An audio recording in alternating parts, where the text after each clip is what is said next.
Alright, so everyone's hyped for the Five Nights at Freddy's chapter, right? Aw man, I know you are. I know you most definitely are, because if you're not... As far as I know, I think a big consensus of the DBD players, for the most part, know what they're expecting.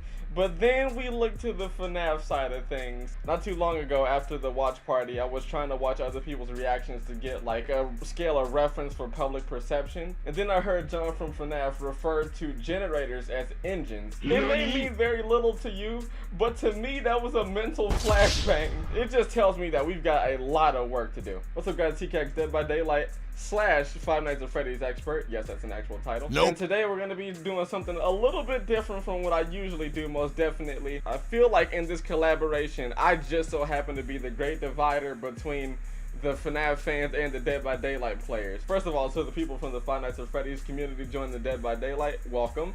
You're going to hate it here. The first instance of the stream, people had gotten this very, very confused, and I can get why, because you know, you don't understand it.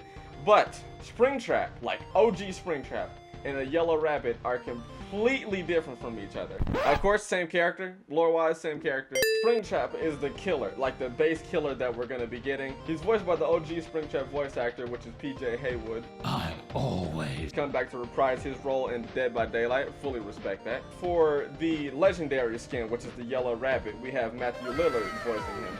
You may be confused, but Matthew Lillard is, as they said in the stream, he is going to be the legendary skin. Legendary skins have been in Dead by Daylight for mostly a long time, like a really long time. Legendary skins will mostly, if not completely, change a character's idle animation, their character model, their lobby music. Anything that is a stark contrast to the base character will be altered, and that's what makes it a legendary skin for the most part. They're two completely separate entities while being the same thing.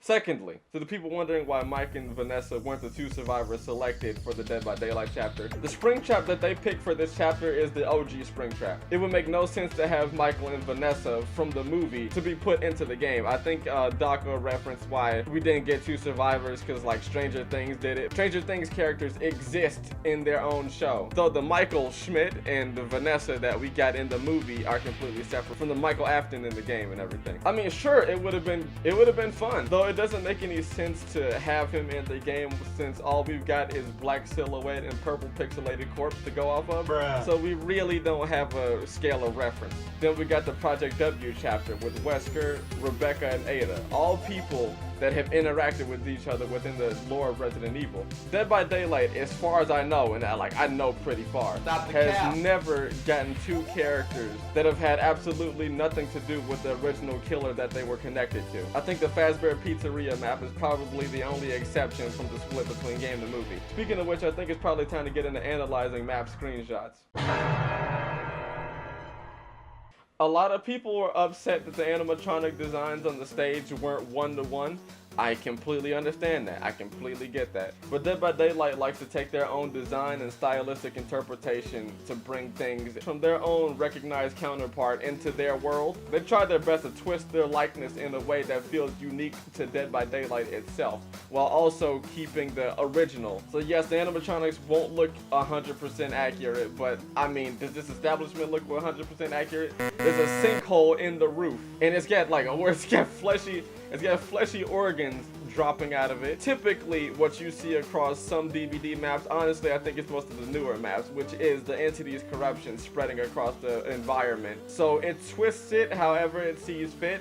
It will not look exactly as it looked to others. Alright, some people were also curious about this door. This definitely looks like an office door shut. It looks like it has on the digital screen like 5 gens in order to unlock the door in the first place. Something similar to this Easter egg has existed in the Silent Hill Midwich Elementary map. What you have to do on that map was get to the Chem Lab gen and then get to the Music Room gen. I forget which one you had to do first, but if you did do those, you'd unlock a secret area in the courtyard at the end of the match. Now we're taking a look at parts and surface. Clearly this does not look anything like the parts parts and service that we're used to in the Five Nights at Freddy's iteration. This has an endoskeleton, has a lot of saw blades. It looks like it has a FNAF 2 style of headpieces for the animatronics. I don't really have to reiterate, but I mean, as you can see, this is only picked from essence of the game itself. Alright, this is the second perspective of the parts and service room. We have clearly a hole that leads to the outside area of the pizzeria. Historically, we've never had an outside section of the establishment as far as the original FNAF goes, but I'm assuming that they've gathered a heavy bit from the FNAF movie. I'm thinking the map probably expands out to at least the parking lot, and then we get like an exit gate. It probably won't be too big, probably won't be too much to the outside. It might go to like the extent of Larry's exit gate as far as I know. Next we have the arcade and ball pit area. Like this has got to be an Into the Pit reference, right? Like the ladder, the blood, the dead end, the caution sign, the tape. It looks almost exactly like you'd expect it to be honest. Like, you can't say that this ain't a reference. I think the color might be the same too. You see that the arcade also leads into another outside area. I can't really tell much from that, but I do see trees and I do see a gate. We're fenced in, clearly. I'm guessing that we'll probably have very restrained limitations as far as outside goes. We probably have the parking lot. We probably have the back alley where most likely scrap will be. Maybe we see Trash Gang and other entities just chilling in the dumpster. But other than that, I don't think we're gonna be outside way too often.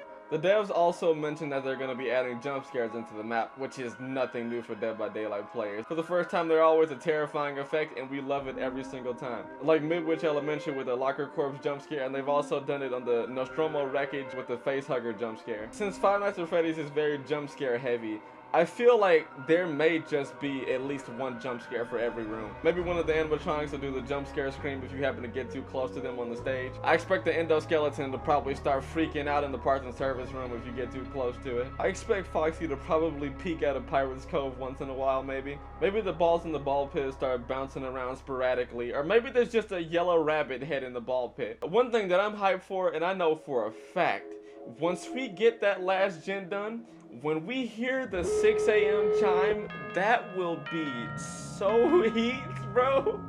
You don't know how ready I am to hear that for the first time. Anyway, I think I've informed you enough as far as what to expect about this chapter collab. Hopefully you guys did enjoy it. Hopefully you gathered some knowledge from this. I don't do this often, but at the very least, I hope that you got something back from this. Continue to like, sub, and comment. As always, it's very greatly appreciated. The link to the Twitter, Twitch, and Discord is down in the description. We love you guys are interested in that. Continue to be awesome and play this chapter.